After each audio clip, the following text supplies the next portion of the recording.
Hello friends, வணக்கம். Welcome back to happy home makers kitchen. எல்லோரும் நல்லா இருக்கீங்களா? இன்றைக்கி நம்ம பார்க்க போகிற ரெசிபி வந்து வெல்லம் சேர்த்து எப்படி நெல்லிக்காய்களை பக்குவப்படுத்தி ரொம்ப நாளைக்கு உபயோகிக்கிறதுங்கிறத பார்க்க போகிறோம். யூஸ்வலாக சர்க்கரை சேர்த்து தான் நெல்லிக்காய்களை பக்குவப்படுத்தி வைப்பாங்க. இப்போ சர்க்கரை வந்து அவ்வளோ நல்லதில்லை, அதை அவாய்ட் பண்ணுங்கன்னு டாக்டர்ஸ்லாம் சொல்கிறாங்க இல்லையா? அதனால் வெல்லத்தில் இந்த ரெசிபி இன்றைக்கி நம்ம பார்க்க போகிறோம். ரொம்ப ஆரோக்கியமான, ரொம்ப சுவையான ரெசிபி. குழந்தைங்களுக்கு இம்யூனிட்டி சிஸ்டம் வளர்கிறதுக்கு ரொம்ப ரொம்ப ஹெல்ப் பண்ணும். அதோடு கூட சேர்ந்து அந்த ஜூஸ் வச்சு ஒரு சர்பத்தும் எப்படி பண்ணுறது, ஒரு செவன் ப்ராஷ் மாதிரியும் ஒரு சர்பத் மாதிரியும் எப்படி செய்கிறதுங்கிறதையும் பார்ப்போம். வாங்க. இந்த ரெசிபி உங்களுக்கு பிடிச்சிருந்ததுன்னா லைக் பண்ணுறதுக்கும் சப்ஸ்கிரைப் பண்ணுறதுக்கும் மறக்காதீங்க. இப்போது இதுக்கு நல்ல விளைஞ்ச நெல்லிக்காய்களை எடுத்துக்கோங்க. விளைஞ்ச நெல்லிக்காய்னு எப்படி தெரியும் அப்படின்னா, இங்கே பாருங்கள், இந்த இடத்துல லேஸாக அந்த மரம் மாதிரி ப்ரௌனாக ஸ்பாட்ஸ் வந்துருக்கு பார்த்தீங்களா? மரத்தோட பட்டையில் இருக்கிற மாதிரி, இந்த மாதிரி. இது அடிபட்டதில்லை, ஆனால் மரத்தோட பட்டையில் இருக்கிற மாதிரி இருக்குது பாருங்கள். இந்த மாதிரி இருந்ததுன்னா நல்ல விளைஞ்ச காய்னு அர்த்தம். பார்த்தீங்கன்னா இந்த இதில் நல்ல ஒரு பிங்க் கலரே தெரியுது பாருங்கள். இது வந்து நல்ல விளைஞ்ச காய். இந்த பிங்க் கலராக தெரியலன்னா கூட இந்த நல்ல லைட்டு பச்சை கலராக இருக்கும். இந்த மாதிரி லைட்டு பச்சை கலராக இருந்ததுன்னா கூட நம்மளோட காய் வந்து நல்லா விளைஞ்சிருக்குன்னு அர்த்தம். இந்த மாதிரி காயை எடுத்து நல்லா வாஷ் பண்ணி வச்சுருக்கிற நெல்லிக்காய்களை நம்ம இட்லி தட்டில் வச்சு ஒரு 5 minutes வேக வச்சு எடுத்துப்போம்.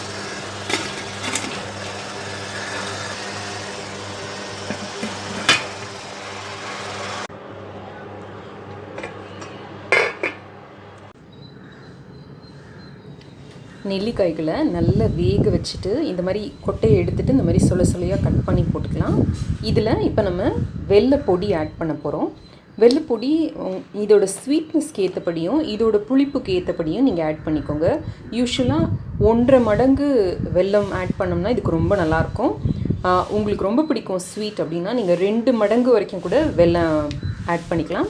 வெள்ளைப்பொடி தான் ஆட் பண்ணணுன்ட்டு இல்லை, வெல்லம் கூட நம்ம லேசாக ஒரு கல்லில் வச்சு தட்டிட்டு கொஞ்சம் பொடி ஆக்கிட்டு நம்ம இதில் ஆட் பண்ணோம்னா கொஞ்சம் நேரத்தில் இந்த ஜூஸ் ஃபுல்லும் வெளியில் வந்து இது நல்லா தண்ணி ஆகிடும். அந்த மாதிரி ஆனதுக்கப்புறம் இதை எடுத்து ஒரு தாம்பாளத்தில் போட்டு நம்ம காய வைக்க போகிறோம். இப்போ வெல்லத்தோடு சேர்த்து நம்ம கருப்பட்டி வேணாலும் பாதி வெல்லம் பாதி கருப்பட்டின்னு போட்டு இதை செய்யலாம். இப்போ நம்ம வேக வச்சு எடுத்துருக்கிற இந்த நெல்லிக்காய்களில் இந்த பொடித்த வெல்லத்தை போட்டுக்கிறேன். பொடித்த வெல்லமும் இல்லை, நீங்கள் வந்து துருவின வெல்லம் வேணால் கூட ஆட் பண்ணிக்கலாம். இல்லை இந்த மாதிரி கருப்பட்டி கூட ஆட் பண்ணிக்கலாம். இது சும்மா நீங்கள் மேலே போட்டு வச்சிட்டிங்கன்னா போதும். கொஞ்சம் நேரத்தில் இந்த நெல்லிக்காயில் இருக்கிற தண்ணியில் இது நல்லா உருகி ஒரு வெள்ளை தண்ணி மாதிரி ஆகிடும். இப்போது இந்த மாதிரி நம்ம ஊற வச்சுருக்கிற இந்த நெல்லிக்காய்களில் வந்து இந்த நெல்லிக்காய்களை மட்டும் அரித்து எடுத்து ஒரு தாம்பாளத்தில் போட்டு காய வச்சுக்கலாம். நல்லா வெயிலில் கொண்டு போய் வச்சு காய வச்சுக்கலாம். எடுத்து தட்டில் நல்லா அப்படி பரத்துனாப்பில் போடுங்க. இப்போது இதை கொண்டு போய் நல்லா வெயிலில் வச்சு காய வச்சு எடுத்துகிட்டு வரலாம். சாயங்காலம் வந்து இதை திரும்ப எடுத்து இந்த வெள்ளை தண்ணிக்குள்ளேயே போட்டுடுவோம். அப்போ அது இன்னும் கொஞ்சம் நல்லா அந்த வெள்ளத்தை அப்சார்ப் பண்ணிக்கும். இப்போ நம்ம சுகரில் வந்து பண்ணுற மாதிரி இருந்தோம்னா நம்ம இந்த மாதிரி பண்ண வேண்டாம், அப்படியே ட்ரை பண்ணிட்டு கடைசியில் சுகர் பொடி தூவி எடுத்துடலாம். இப்போ நம்ம வெள்ளத்தில் பண்ணுறதுனால இந்த மாதிரி செஞ்சோம்னா நல்லா கான்சன்ட்ரேட்டடாக நமக்கு நல்லா ஸ்வீட்டாக கிடைக்கும். இந்த மாதிரி நல்ல ஒரு துணி போட்டு கவர் பண்ணி காய வச்சுடுங்க, இல்லாட்டி அந்த வெள்ளை பிசுக்குக்கு எல்லா அழுக்கும் வந்து ஒட்டிக்கும். இப்போது நம்மளோட நெல்லிக்காய்கள் வந்து முதல் நாள் வெயிலில் ஓரளவுக்கு காஞ்சிருக்கு. இப்போ நான் ஈவினிங் எடுத்துகிட்டு வந்து திரும்ப இதே வெல்லம் அந்த பாக்கி ஜூஸ் இருக்குது பார்த்தீங்களா, அந்த நெல்லிக்காயோட ஜூஸும் வெல்லமும் கலந்த தண்ணி இதில் நான் போட்டுற போகிறேன். நல்லா அப்சார்ப் ஆகட்டும். திரும்ப நாளைக்கு எடுத்து நம்ம காய வைப்போம். இப்போ கிட்டத்தட்ட ஒரு 4 நாள் 5 நாள் திரும்ப அந்த நெல்லிக்காய்களை எடுத்து வெளியில் வச்சு வெயிலில் காய வச்சு நைட் வந்து அந்த இது வெள்ளை சிரப்பில் ஊற வச்சு செஞ்சு இந்த மாதிரி கிடச்சிருக்கு. இது நமக்கு சுகர் அளவுக்கு கொஞ்சம் நான்ஸ்டிக்கியாக கிடைக்காது. இது வெல்லங்கிறதுனால கொஞ்சம் பிசுக்கோடு தான் இருக்கும். இது வந்து நீங்கள் இப்படியே வேணாலும் சாப்பிடலாம். இல்லை இந்த மாதிரி கொஞ்சம் அந்த சிரப்போடு எடுத்து வச்சுக்கிட்டிங்கன்னா அந்த சிரப்போடு சேர்த்து சாப்பிட்றதுக்கு ரொம்ப டேஸ்ட்டாக இருக்கும். அப்புறமா அந்த பாக்கி இருக்கிற சிரப் இருக்குது பார்த்தீங்களா, இதை வந்து நல்ல ஒரு இது பாத்திரத்தில் வச்சு நம்ம சுகர் சிரப் காய்ச்சுவோம் பார்த்தீங்களா, அந்த மாதிரி பண்ணோம்னா இந்த மாதிரி ஒரு லேகியம் பதம் வர்ற வரைக்கும் சும்மா ஒரு 5 நிமிஷம் 6 நிமிஷம் நீங்கள் வச்சு அடுப்பில் வச்சுருந்தீங்கன்னா போதும். இந்த மாதிரி நல்ல லேகியம் மாதிரி வந்துடும். இதை வந்து நீங்கள் செவன் ப்ராஷ் மாதிரி உங்கள் குழந்தைங்களுக்கு கொடுத்தீங்கன்னா அவங்களோட இம்யூனிட்டி சிஸ்டம் ரொம்ப நல்லாயிருக்கும். கோல்டு காஃபு எல்லாம் வராமல் இருக்கும்.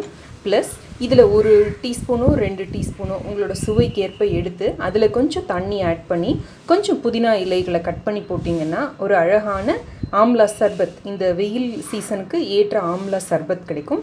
ஸோ நீங்கள் இந்த மாதிரி சிரப் மாதிரி செஞ்சு அதையும் இந்த மாதிரி ஒரு இதில் கண்ணாடி பாட்டிலில் ஸ்டோர் பண்ணி வச்சுக்கிட்டிங்கன்னா அதை நீங்கள் யூஸ் பண்ணிக்கலாம். இப்போ உங்களுக்கு இந்த மாதிரி ஸ்டிக்கியாக இருக்கிறது வந்து கஷ்டமாக இருக்குது, கொஞ்சம் உதிராக இருந்தால் நல்லாயிருக்கும், நம்ம சர்க்கரையில் பண்ணுற மாதிரி உதிராக இருந்தால் நல்லாயிருக்கும் அப்படின்னு தோணுச்சுன்னா பனங்கல்கண்டு எடுத்துக்கோங்க. பனங்கல்கண்டை மிக்சியில் போட்டு நல்லா பொடி பண்ணி அந்த பொடியில் இதை போட்டு பெரட்டி எடுத்து வச்சுக்கிட்டிங்கன்னா இது வந்து நல்ல கையில் எடுத்து சாப்பிட்ற மாதிரி இருக்கும். பனங்கல்கண்டை மிக்சியில் பிடிச்சா இந்த மாதிரி நல்ல பொடியாக கிடைக்கும். இதை வச்சு அதில் பெரட்டி எடுத்துடலாம். அதில் லேசாக இந்த பனங்கல்கண்டு பொடியை தூவிக்கோங்க.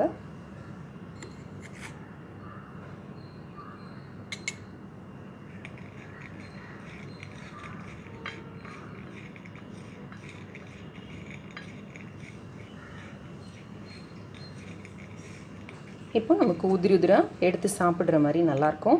குழந்தைங்களோட ஸ்நாக்ஸுக்கு அனுப்பலாம், மத்தியானம் சாப்பிட்ட உடனே சாப்பிட்றதுக்கு வச்சுக்கலாம். ஒரு மவுத் ஃப்ரெஷ்னர் மாதிரி ரொம்ப நல்லாயிருக்கும் இது. இப்போது நம்மளோட வெள்ளை நெல்லிக்காய் அல்லது வெள்ளை ஆம்லா தயார்.